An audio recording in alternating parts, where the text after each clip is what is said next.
There we go. And then also go, see if we can go live on Facebook. I think we can, but I'm double check.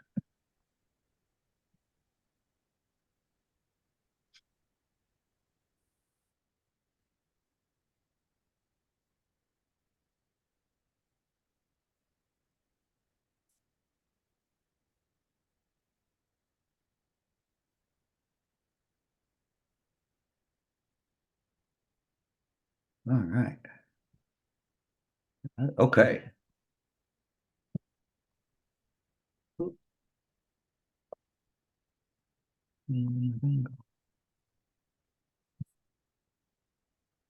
Oh, there we go. So I'm excited about this, guys, because I think the industry's changing. It's always changing, right? Like this is what we do. Not it's always going to be a constant change. Joanna's on here too, and she's going to help me with this. So Joanna, feel free to jump in whenever you have something. Um, but just to start, like very quick comment about the whole NAR settlement and everything, because I don't want to talk too much about it, mainly because first off, I don't understand most of it. I don't think any of us know what's going to happen. I think it's all speculation at this point as far as what the next step is or what's going to change or whether whatever the agreement actually goes through. I don't think anybody knows. And I'm the type of person that I have to be doing something. I have to be in action. And so if I sit here and try to contemplate, like my mind will just keep going and I'll just keep trying to figure out ways to do stuff. And then inevitably it will be wrong because I don't know what we're going to do going forward. So what I'm looking at is what can I do now that kind of insulates my business and makes all of that, um, regardless of what happens, still moves my business forward, right? Um, so why your niche can save your bit. Have you any? I'm sure all of you have heard the term riches and niches. You guys all heard that. And I think it holds even more true in real estate. And I think it gets even stronger as the younger generation comes in, because the younger generation um seems to care about the social mission of the businesses they work with, right? um I've watched this, you know, I've watched this kind of change with these big companies like Warby Parker and Bombas, and where they've said, okay, I'm going to go after helping a specific section of the population, um, not only through business but also through philanthropy. So um, that's why I think, why your niche can save your business is your niche people. I've never had somebody that was referred to me by the rescue that ever asked me for a discount. I've never had them ever question rates or percentages or anything, right? They're working with you because of who you are. So two times that I've actually witnessed the niching down of businesses helping amidst massive change. So before real estate, for those of you that don't know, I owned and ran a ground transportation company. And so I was in that field for about 10 years. When I first got in, the big change that happened in that business was Travelocity and all of the online portals. Because for ground transportation, private limousine, private car, bus service, all of that, the travel agents were a big part of our business. So when people were traveling anywhere in the world, they used that travel agency, used a single car company that would help them schedule. It's a huge impact to our business when Travelocity and some of these online portals became the place for people to go. What I realized very quickly, though, because a lot of travel agents, when that happened, it was doom and gloom. We're all going to be out of business. There's never going to be a travel agent. Nobody's ever going to use a travel agent. That's not actually what happened. What you really saw happen was um a lot of very good travel agents deciding I'm going to be really good at this one thing and being the experts in that spot. So, for instance, there's some that went the incentive travel route. So they went to focus on helping businesses when they were doing incentive travel, best employee trip, that kind of thing. We also saw it with corporate travel, right? A lot of the bigger companies said, I'm not going to focus at all on retail travel, right? You're going on vacation. I'm not going to deal with that. What I am going to do is I'm going to focus on corporate travel. And a lot of them picked a specific business niche as well. So they either went after medical companies or C-level executives, that kind of thing. And the reality is, a lot of travel agents went out of business. The ones that picked a niche and did it and focused on it and did it better than anybody else, their companies not only survived, they grew very fast. In the ground transportation business, we had the same thing happen with Uber, right? Uber came in, changed the whole way the cab industry, the black car service, limousine service, changed the way everything worked. And there's two kind of hopefuls that I see kind of as a in relation to real estate. You know, what Uber took from the ground transportation business, first off, is they took my non-loyal clients. They took the people that just needed a ride somewhere, right? They didn't take the bulk of my business. They didn't take my people who wanted to be able to schedule a car anywhere in the world. They didn't take those. They simply took kind of the low-hanging fruit, if that makes sense. Um, in the same realm, what happened within that business was companies started to pick a niche, and the ones that there's a lot that went out of business, there's a lot that sold their cars to Uber drivers.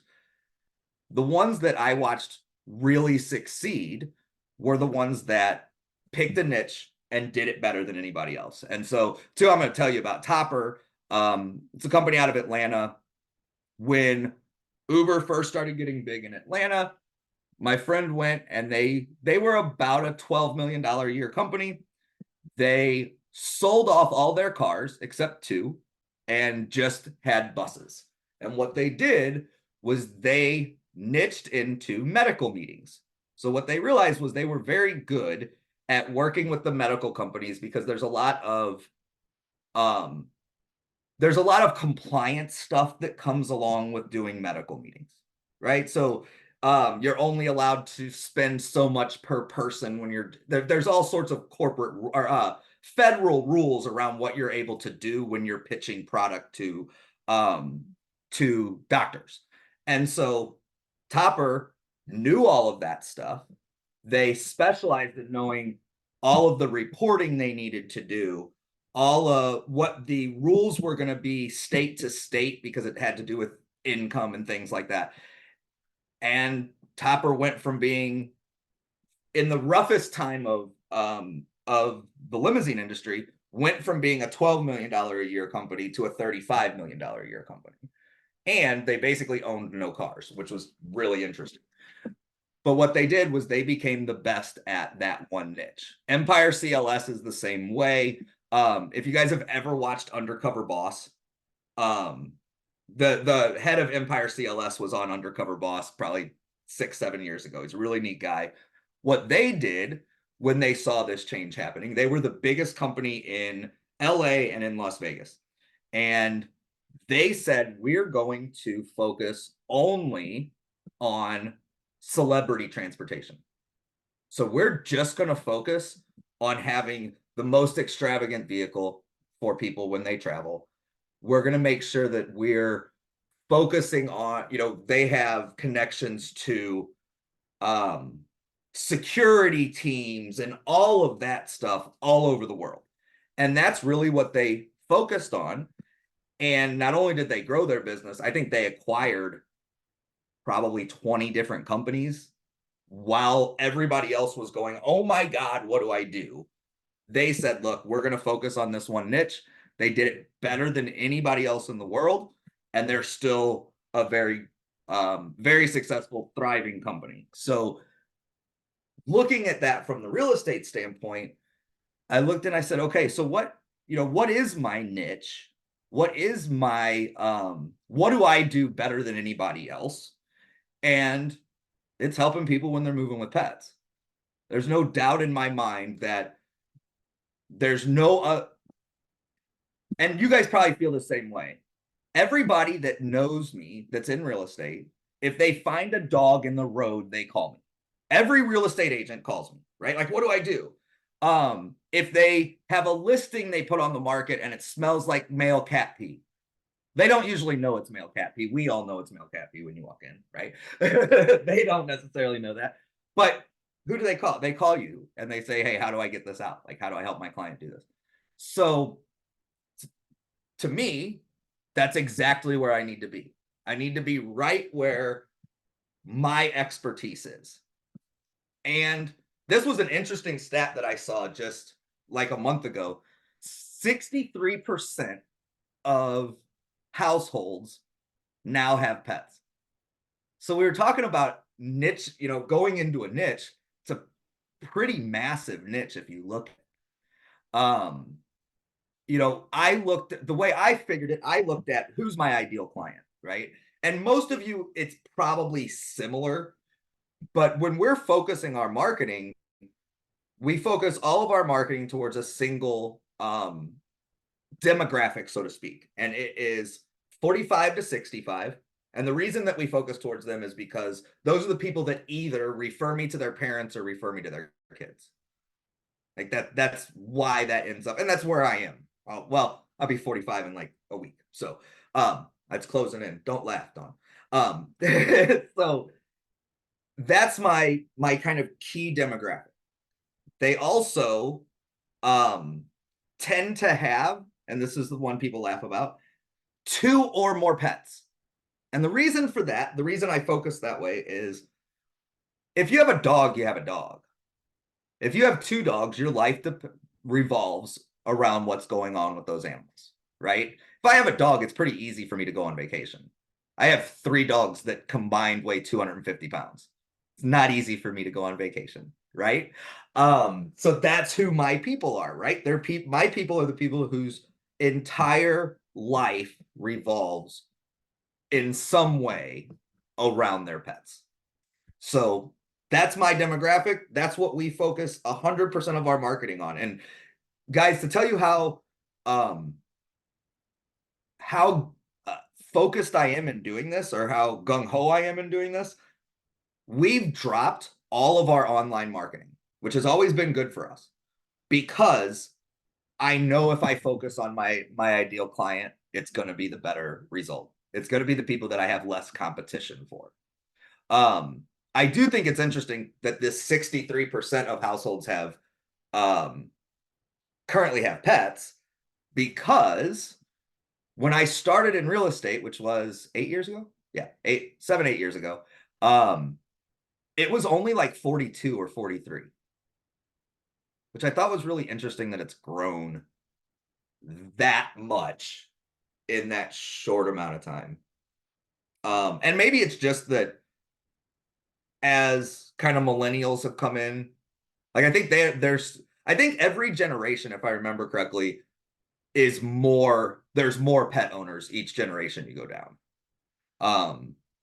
So I think that not only does it give us a chance, focusing on that niche, not only does it give us a chance to help those people that are moving with pets, I think it also, because we have a collective group, it gives us a chance to impact change a bit. I know one of the things that we've talked about within the pack is trying to get in touch with the insurers about some of the rules. It's interesting how different every insurance company's rules are.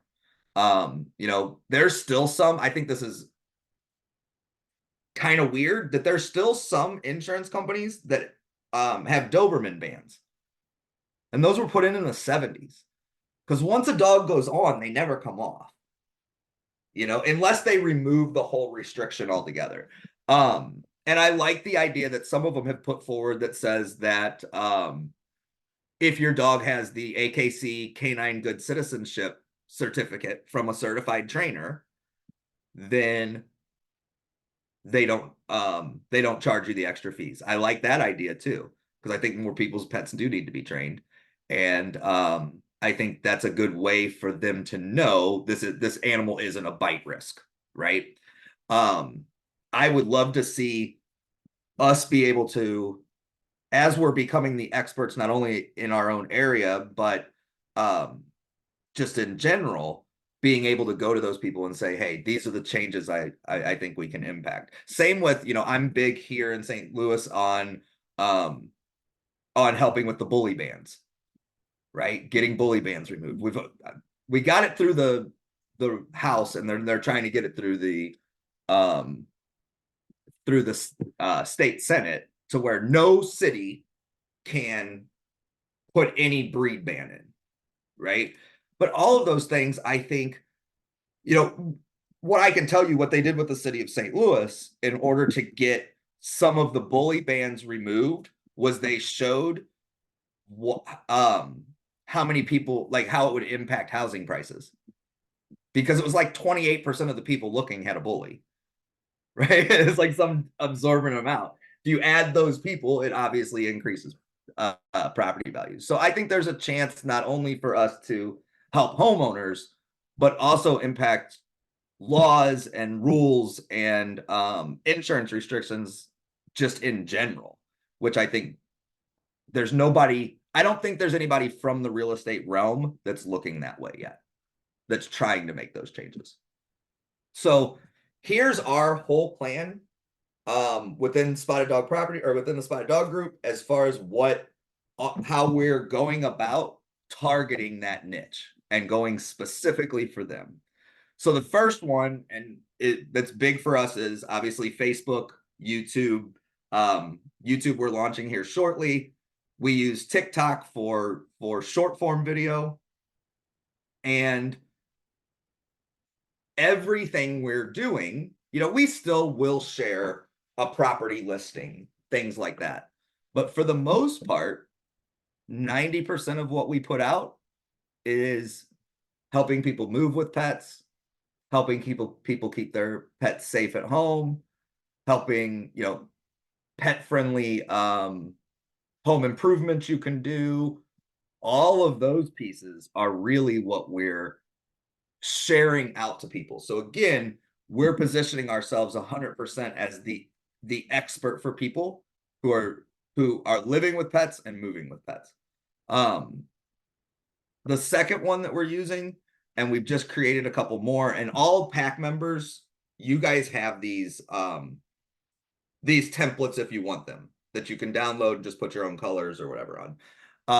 But we have a guide to moving with pets that's like 30 pages long. It's actually really good. We have a moving with dogs guide and a moving with cats guide. We have a for sale by owner playbook that we made. We're getting ready to do Joanna, how are we calling this?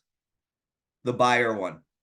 What did we say? It was what was it? Self-represented buyer? Self-represented buyer playbook. That's it. And what it does is it says, here's all the stuff you need to do to be able to buy by yourself. It's obvious that when most people go through our FSBO playbook, they end up listing with an agent, because they realize the amount of time and energy that it's going to take for them to do it themselves. And that's exactly how the buyer playbook's going to be as well. We use these not only to share out through social media, we use it as lead magnets on ads. We use it as lead magnets on our website. So when people go on our website, we have pages devoted to moving with pets and moving with dogs and moving with cats. And people can go on there, and at the bottom, they can enter their information and they can get the actual guide PDF sent to them. So people have been using guides in real estate for a while. I have never seen somebody doing a guide to moving with dogs or a guide to moving with pets, So what we're doing with our guides. The postcards, again, pack members, you guys all have those. The postcards we use, I send out 25 a month. So that way they're going to all of our past clients a couple times a year. What we just started doing was if we've collected their pet's name, we're now addressing the postcards to the pet's name, to the pets. Just to get a little more relationship going there. But we have, what's the April one? April is canine physical fitness month. So those postcards are out there. And again, I think we're talking real estate without talking real estate, right? We're giving people help, reminding them who we are without saying, hey, do you want to buy your house? Or do you want to sell a house? Events, every event we're doing going forward is either an event with the rescue or an event focused on pets and their safety. So we started doing the check your chip events. We've done 2 of them now. The first one, we didn't have a whole lot of people. It was January and -4 outside. So we did have a little bit of an excuse. The second one, we gave away over 33 chips, and we had 50 something people that came just to have their chip checked. So, from I think by the time we do our next one, we'll be doing it big enough that I can get the media to get involved. Because I really want them to come and say, hey, look at what this cool thing that these folks are doing. All in all, when we do check your chip, it cost me a couple $100.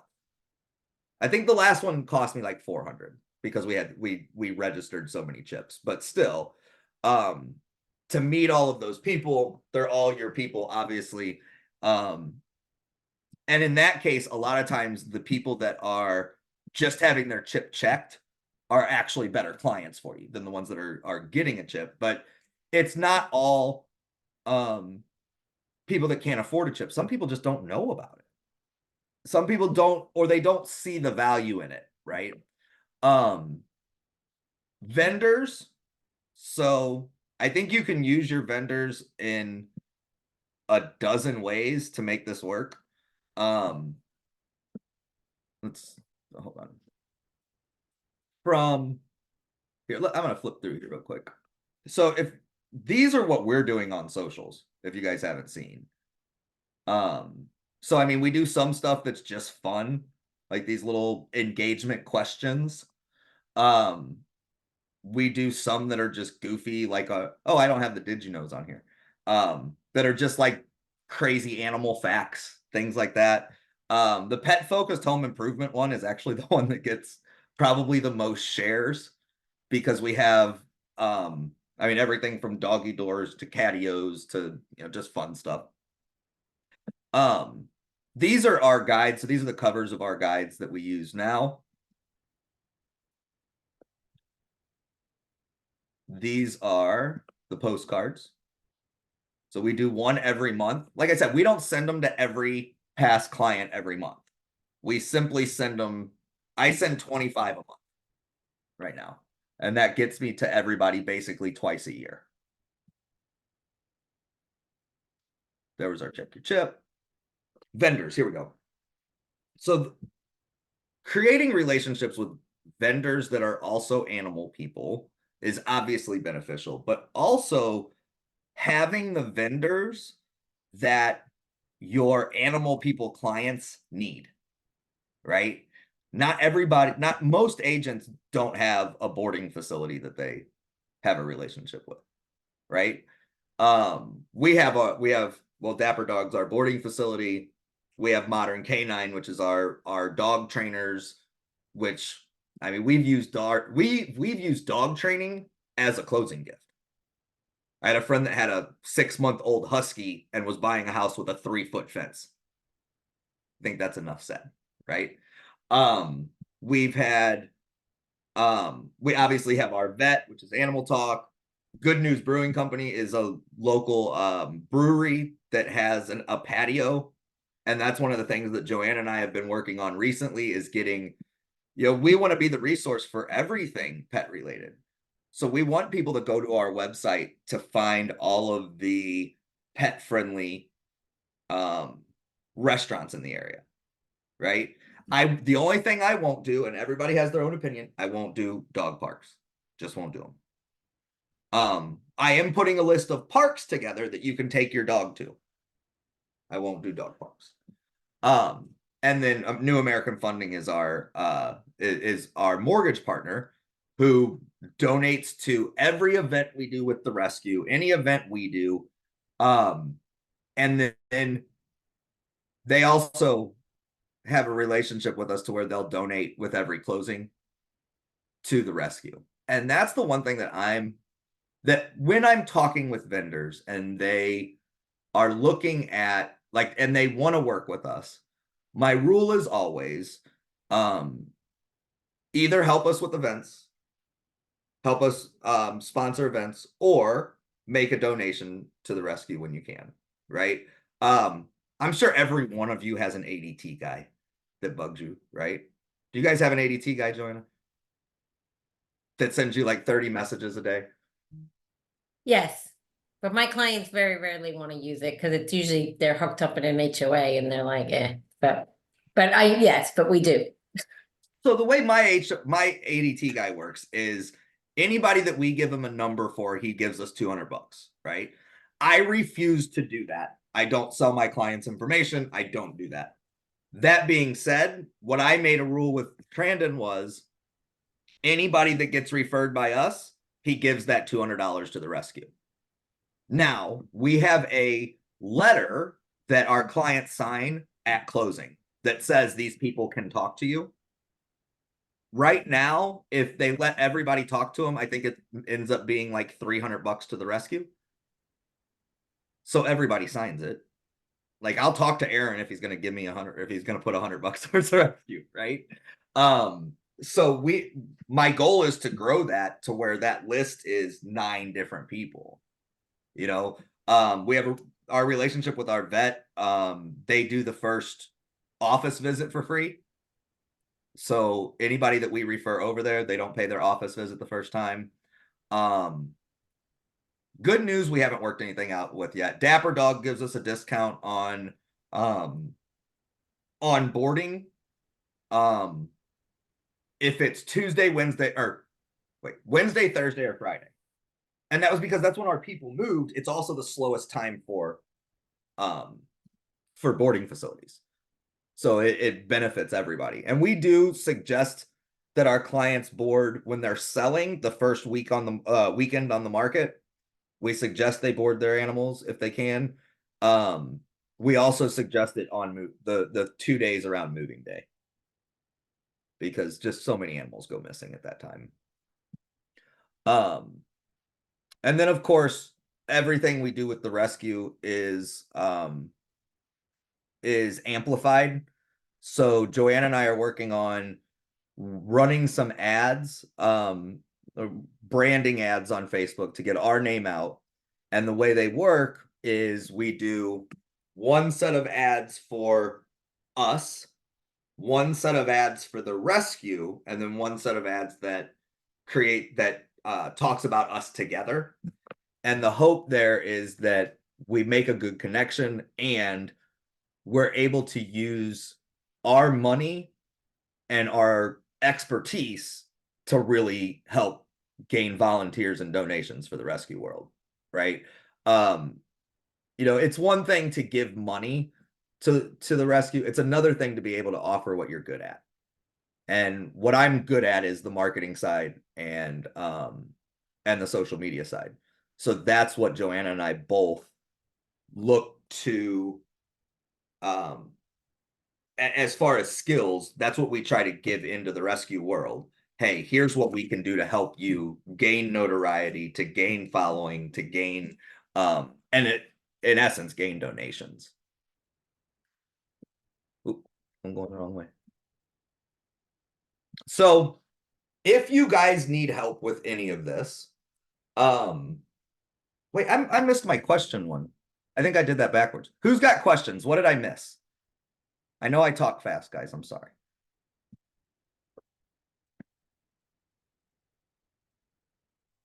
Anyone?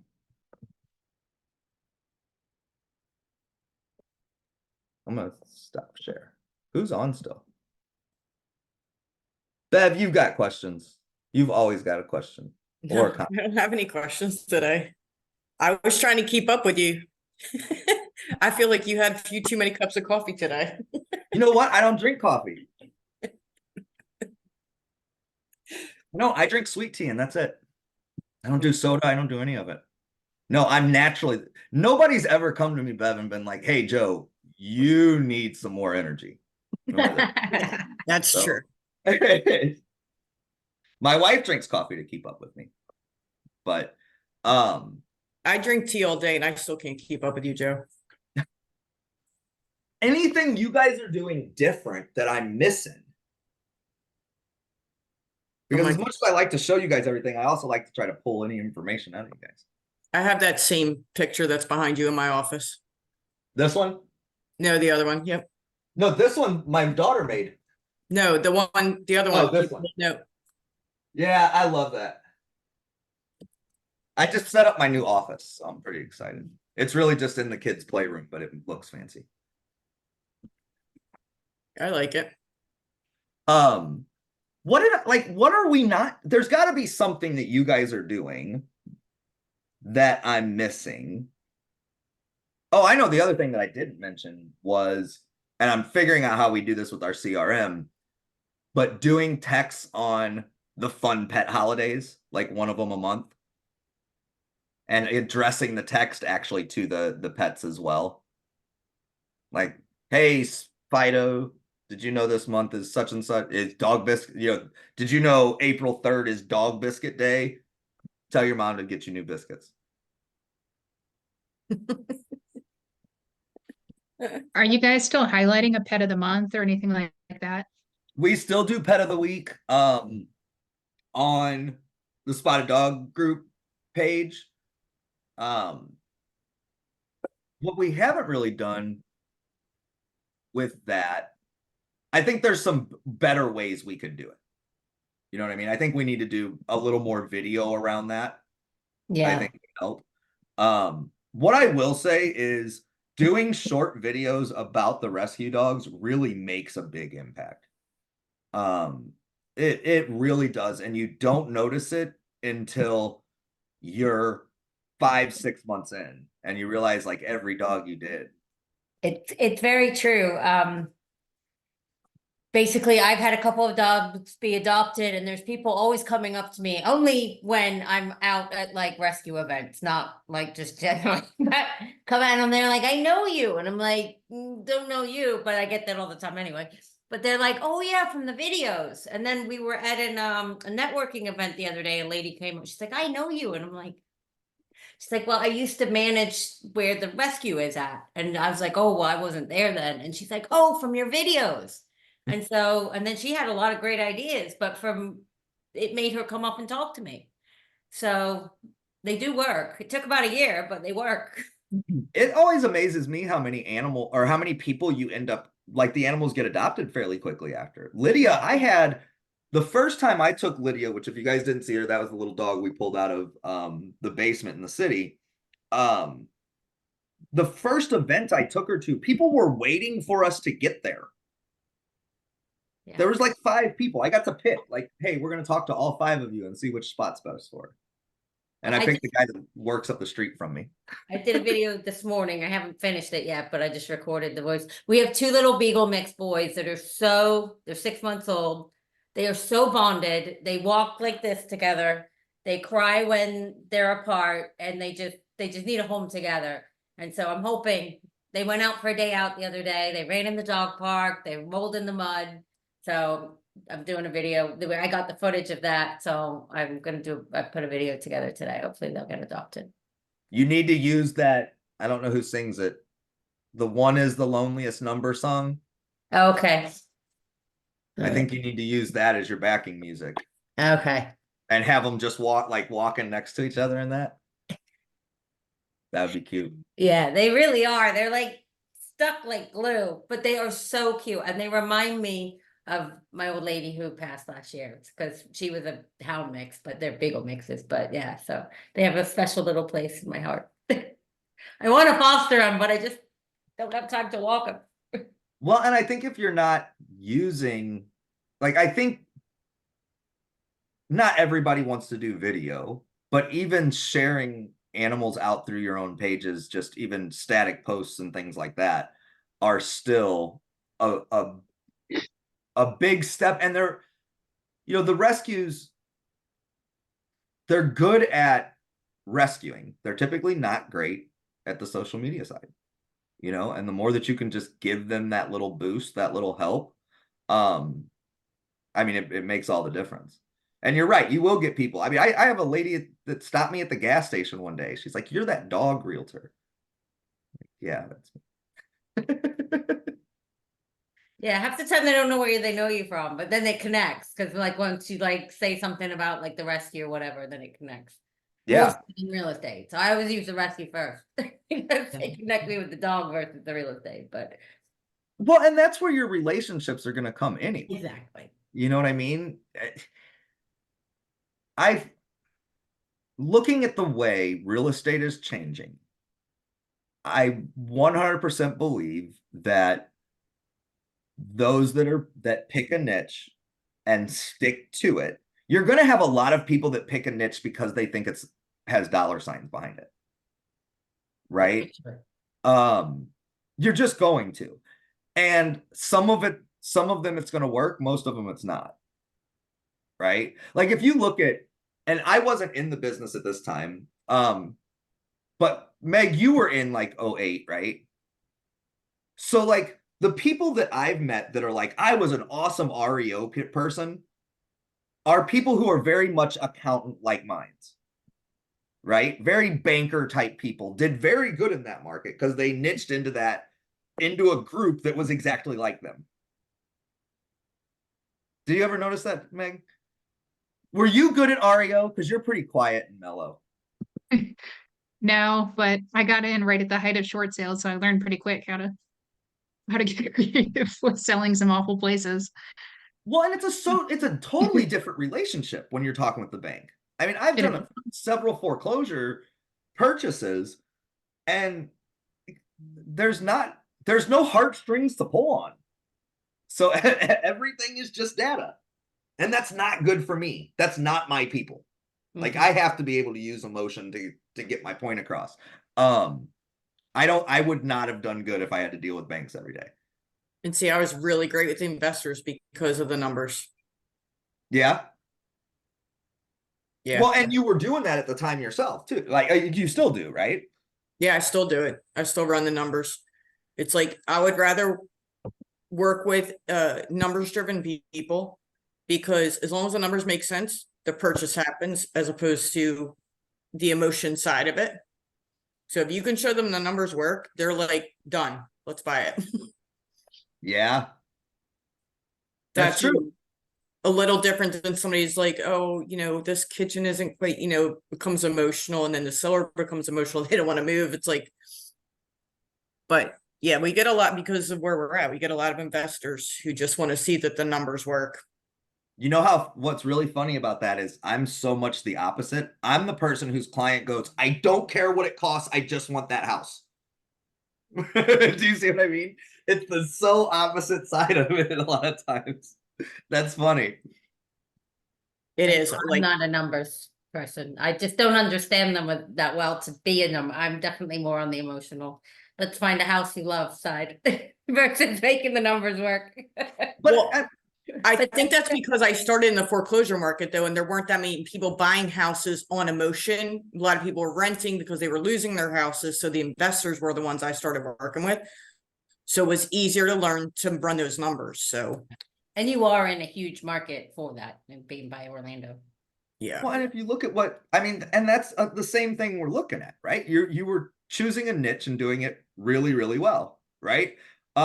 Within our brokerage, there's a group that only does STR, only does short-term rental, to the point that their agents aren't allowed to sell regular residential. If they get a residential lead, they send it out to somebody. They only do STR. They're called the short-term shop, right? Is that right, Joanna? I'm not sure. I didn't. I think look that's at what their group is called, is the short-term shop. And they're amazing at it. They're who, if I had somebody that only wanted to buy short-term rentals, I would send them there because that person's way better at it than I am. it. Yeah, I'm way better at the buy and hold long term. Yeah. The short term, because we have so many property management companies here. And then there's Airbnb data, there's AirDNA data. You know, you get people that come into town who seem to know better than we do what rents here. Of course. They pick a community that I know isn't a good rental community, but they've done all their Airbnb data. So I just sold one like that. I was like, you guys, there's no amenities, and yet you're still insisting on buying another one in there. Okay. Yeah, and again though, it's finding what you're really good at. And I don't think in 2008 you necessarily were able to niche into the pet side of it, right? It was much smaller. It had to if you figure it's gone up almost 20% in 9 years, I can't imagine what it was before that. You know? But I do think that regardless of your niche, that's the one thing you can do right now, regardless of what happens with NAR or lawsuits or any of the other crap, right? I don't think any of us know, or I don't think any of us know for certain what 6 months from now looks like in real estate. I think everybody has theories. I think everybody has different theories. I bet you if you ask two people, regardless of who they are, no two people have the exact same thought. Right? We just don't know. There's So definitely a lot of panic, where I don't look at it that way. I'm like, we've had to change the way we do real estate for the last 4 years. yeah. Yeah, This is just another way to exactly. It's just gonna Right. change and we'll figure it out. exactly. Well, and really, just on a side note, actually, COVID probably helped me a little bit in this realm because I always did buyer consultations. But when COVID hit, you did them all on Zoom. And they were much more thorough because we were doing them on Zoom. They felt a little more professional. Right. So Here we I've been never doing closed this- down, so nobody, it didn't matter. But no, like They're it like, did, get out there. you know, and I remember when Meg and I talked the one time and I was like, what is because her family's been in it, what, 3 generations now? And I was like, what is everybody? She's like, well, it just happens. Like nobody's freaking out because this is what we've done for 3 generations and change happens. Yeah, I mean, you're in this industry long enough, you see some stuff and you just kind of have to roll with it or you're not going to make it. And I think there's going to be a lot that get out. I think there's going to be a lot that are just scared. I think that there's already been a lot getting out. And hopefully this does give a little more professionalism Mhm. to the industry, Yeah, you know? we had a lot of people in the last few years come in just for the money, and you could tell. Oh yeah. I think there's been a lot that said, oh, I can do this as a part-time. Like I think you're going to lose a lot of part-timers, right? I think you may see a lot of investors that say, I'm not going to hold my license anymore because it just doesn't make sense. Mhm. Because I do have a feeling it's going to get more expensive for us somehow. We have, it's good. I just have a feeling it just seems like it just keeps getting more expensive. But I don't think NAR is going away. I don't think I think some of the doom and gloom stuff is a little extreme, but I do think there's only one way I know to insulate myself. And that is to make my circle so tight, right? That it doesn't matter what Redfin says or Zillow says. They're all gonna follow anyway, because they trust you. Well, and everybody's worried, oh, my clients are just going to go to Zillow. Your clients won't. Leads will, right? People you don't really know are going to leave and go other places.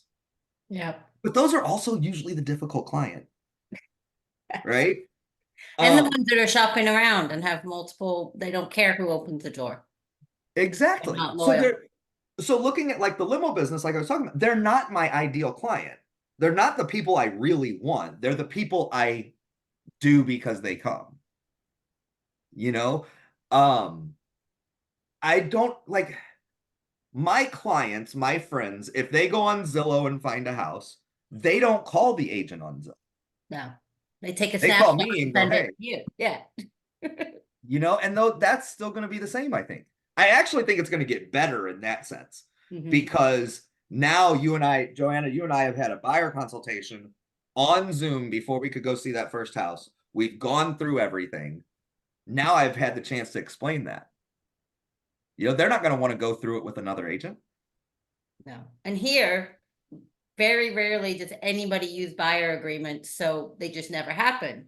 So now that they have to, if they have to happen, I think that's a good thing. Who doesn't use them? Do you guys use them, Dawn?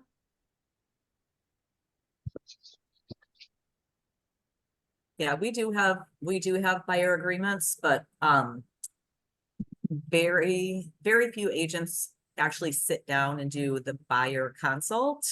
A lot of times it's like, oh, well, we'll just sign that when we're writing an offer. It's just one more document that has to be signed.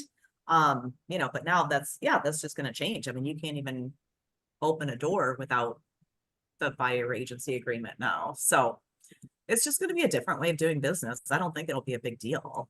I think it's going to be a more professional way of doing business. I really do. Yes. I mean, I'm all for not opening a door just for looky-loos. I did that. I've done that. I did that for years, and now we're gonna be in a position where we can actually say we're not allowed to do it, So like it puts it on someone else. So because before they'd be like, all right, well, I'll just find another agent then. But now the that's gonna other thing it'll cut down to, Joanna, is when agents are like, I can't show that to you right now. Why don't you go ahead and call another agent, have them open the door for you, and then I'll write the contract. yeah, that's not a way to do business at all. No, but it Yeah. happens. But it Oh. does. Hopefully a lot of that. Meg, do you guys do them? And because I know a lot of agents that we have them in our area, but people don't typically do buyer consultations. Is anybody else like with us right now? Like, have any of you guys been doing like buyer consultations for a while? Yeah. Do you do sit downs? Yep. Yeah, we meet in my office or a coffee place and we talk for a little bit before we go out. And it's also a safety thing, Sometimes I get in my car if they're moving out of state or whatever, I want to know who I'm getting in the car with. Oh, 100%. Maybe Oh, you and I should do that with one time. anybody. Like go through our buyer consultation on here just to Yeah. help folks out. Maybe we'll just do it with the pack, but because I do think I don't think a lot of people have been doing them. And now people are going to know your worth, right up front. I think where it's going to be harder in our areas, we get a lot of vacationers that come into town. They do all the parks, and the last 2 days they're like, okay, we're all done the parks and we're bored. Let's go look for and see about purchasing a house or looking at houses or whatever the case is. So there isn't because of their short window, like I have people that call in the afternoon and are like, I'm going out, like I'm leaving tomorrow. But we'd Right. like to look at 3 houses. So we can purchase something because we really enjoyed vacationing here. And you're like, really, you're leaving tomorrow? Thanks so much for the heads up. Because you can't always get into short-term rentals that they pick. Mhm. Right. Yeah. That will be weird I mean, we'll see. Again, I think every market's going to adjust, right? I think if it goes to the point that nobody's paying buyers agents, I think We're gonna have the different mortgage types of companies will lawsuits. figure something out. There's We gonna were- be different. Like right now, I have one under contract that's basically a FISBO because it's, limited. They just stuck it on the MLS, but they're paying commission to the buyer. So I think we could see that happen too. Because there are a lot of people that don't see the value in listing agents, but see the value in the buyer, right? Somebody bringing the buyer. but that just ends up, you know, more work. for That's a the- good point. Yeah. Joe, have you seen this guy on TikTok, Drayton Nay? Who likes, he's a for sale by owner person.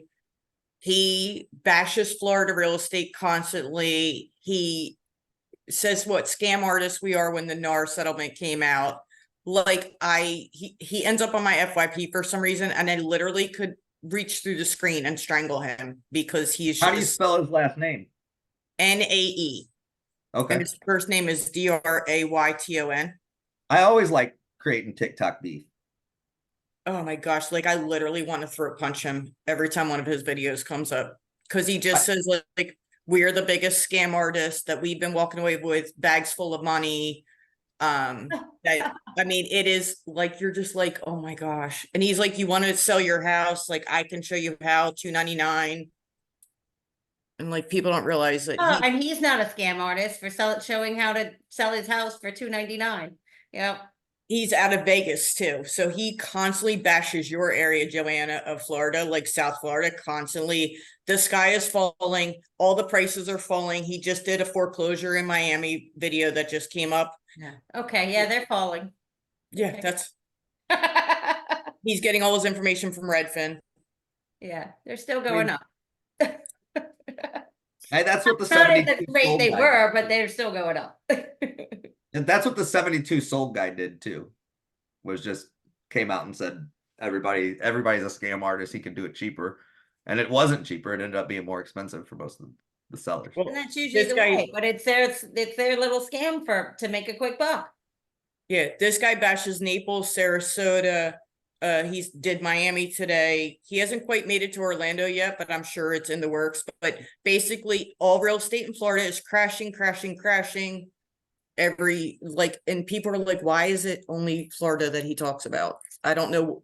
Somebody Yeah. said, did you have a girlfriend in Florida that broke your heart or something? Right? Yeah. Well, I'm not seeing it crash. Me either. I wish for some people it would go down because they can't get into any of these houses, the people that work here. But it's not happening. And he even looks slimy, like on his videos. You have to go check him out. What was his last? I got the first name. What was his last name again? It's NAE. NAE. Okay. And it was Drayton, right? Yeah. DRA. Yeah, you'll see his little logo is I don't SBO, know why I'm gonna go trigger myself, but I am. black and red. Well, I'll just go create So- some content around what he's doing. Yeah. I wanted to show you this guy. I think that would look good in your office. Oh, I that do would. need one of those. That would. That is beautiful. Yeah, it says, in a perfect world, every dog has a home. Love that. Did you get that made or? No, I bought it off Amazon. Oh, nice. I bought it for the area that I have that's an office that I never sit in because I always sit in the kitchen instead. I'm the same way. I always sit in the living room and then I was like, I'm gonna actually, at least for when we're doing video stuff, give myself a little spot here. But does anybody have any questions about what we talked about what we're doing? Let me do one thing quick because I did want to. Just in case anybody's watching, and if you're not a part of the pack within Real Estate Pet Project, what the pack is that's our private group that is working together. We share resources, we share business ideas, and we share all of the content from postcards to social media content to social media calendars. All of that stuff we share together. And so that's the Packet Real Estate Pet Project. So if anybody's watching is interested in that, by all means, reach out to me and I can tell you how that works. I think most of the people actually who have spoke today have all been pack members. We also, of course, Spotted Dog Group is my team. We within the next 6 months will probably expand to other markets. Right now we have St. Louis and then we have South Florida where Joanna is, and we are going to look in the next couple of months because it's just focused on helping the rescue world. And with what we're able to do now with No Time to Spare and J-Bar, I'd like to see us be able to do that for more rescues around the country.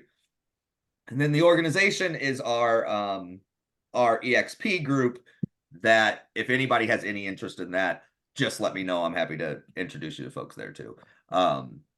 So I hope everybody got some help out of this. If anybody has questions or ideas or thoughts on anything that we're doing, anything you want from us, let me know. Because that's what Joanne and I are here for. We want to be able to help everybody kind of take that next step. And I don't want anybody, I want everybody that is a part of Real Estate Pet Project to still be real estate agents in 3 years. And you should, I know Joe's been building out our website, but you should check it out, because if it's up your niche, but you should see the things he's adding to it, like the buyer's guides and whatnot, so that whatever your niche is, you can just take those like templates and. Yeah, I want somebody to redo my logo and add my dog to it. Yeah. If you want my fiber guy for logo, I'll let you know. My suggestions with logo is always make it as simple as possible, Right. because especially with social media being such a big crux of marketing, you need to be able to know what it is in that little bitty circle. So like I'm helping No Time to Spare change theirs because it was long and you couldn't tell what it was when it was in that little circle. I want So to keep the same similar logo. I would just like to have me on one side and like Jack's either poking through or something with his smile, because he smiles all the damn time. I never had a dog I smile saw so that much. picture, so cute when you posted that picture of him smiling.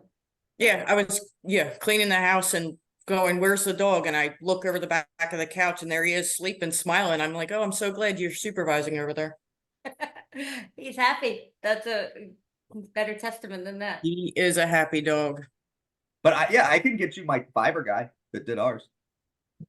Yeah, that He would be did. good, because I had somebody today like, "Oh, do you want me to do your logo?" I'm like, "I don't even know who you are." Yeah, I mean, Somebody trolling on Facebook. I think a lot of agents have a very similar logo, right? It's the house on the top of the name. Yeah, no, mine is the house under the name. I had a house with my name in it before I joined you. We of course have Homer. Anybody that Yeah. hasn't seen our logo, Homer was created by, he's actually based on my dog, but he was created by an artist friend of mine that and we've had him for gosh 6 years. He's super cool. So if you guys want to look at the website and look at the stuff that we've added to it, it's spotteddog.group.com. You can get on there, you can see, you can go through our you know, moving with pets, moving with dogs, moving with cats pages. You can see where the PDFs are, all of that kind of stuff. It also has all of our vendor list and all of that stuff too. So you guys can look through and kind of say, oh, here's what I need. As far as vendor list, the one thing I would do is I would every week put a post out on Facebook like, hey, what's your favorite bar to take dogs to? What's your favorite restaurant? You know what I mean? And you'll Right. start to compile your list that way. Have you talked to Christina? Just through Facebook. It I looks s- like she's having fun. Oh my Yeah. gosh, I'm so jealous. I know. Yeah. She looks like she's having a blast. I think she can't work for a year. So if anybody needs marketing help, any pack members, if you want somebody else to go in and post all of your stuff to social media, stuff like that, you're certainly welcome to reach out to Chris, because I know she's looking for kind of just some side job stuff to do, because she can't work on the island until she's there a year. So yeah, it's something with the way Belize works. You can't work within the community for a year. They obviously just don't want people flooding there, taking jobs away right away, you know. It's kind of like when you can't rent for the first year. Right. Well, and we're hoping that she's able to find an agent mentor, Mhm. and then she may end up coming back into the Spotted Dog group Oh, and cool. And just be from over there. just being in Belize and really being the EXP person for Belize too. That's Did cool. Did she have pets to take with her? I think she took her 2 cats. I'm pretty sure. I'm pretty sure she was allowed to take them. But I think there was like a restriction on dogs, like you can only take 1 dog or something like that. Yeah, I keep saying I'm gonna get another one, but haven't quite figured out how I'm gonna. So I'm like Joanna, I'm like, how am I gonna walk two of them? Yeah. I know. You can figure it out. You Oh. always figure it out. There's always room for more. Yeah. Two's not bad. It's the third one that, but these guys are two smaller dogs. So that's why I'm like, can I walk Star and them together? And then is my community gonna say I'm not allowed? Because they're not supposed to have three, too. But then I'm like, but then they'd be fosters and yeah. Another one that's really shy and she stays in the corner all the time. Her name's Cookie and I want to bring her home too. And I'm like, oh my God, this is getting out of control already. I haven't even in my head. I know every time the Powerball or Mega Millions comes up, people are like, what would you do with the money? And I'm like, build a state-of-the-art dog rescue. Yeah. And they're like, that's all you would do? I'm like, yes, that's it. There's an old seminary in like probably an hour south of me that I want to buy so bad. Like it's like 11 buildings, one of which has 37 master bedrooms. Wow. Bedroom each. Like with suite, like it has a living room, a bedroom, and a like big giant suites. Wow. Yeah. Because think of what we could do there. It'd be That so would be amazing. I know. I have this idea of like a maternity ward and then like a vet clinic and like I've designed the whole thing in my head. I'm like, I just need the money. we need to pick the brains of the J Bar people one time because what they've done there with having the nonprofit animal hospital that then funds the rescue, it's cool. Yeah. And I've never heard of somebody being able to put it together like that. You know what I mean? Every now and then you have a rescue that brings in a vet, right? Right. A lot of times it's big ones like Naples or Naperville and things like that. But it's neat what they've done from a private standpoint to be able to build animal hospital and rescue that funds itself is cool. It really is. That would be Yeah. really neat. We Good. can rescue a lot of the, the injured ones or even, we just have the facilities there to bring them there to help them. Like we get a lot, that need amputations or, come in and, the normal stuff. But at least we have it there versus having to outsource it. Yeah. I just think the whole idea of how it's run is neat. Yeah. And I think that there's potential for that to be the way other rescues run going forward, Yeah.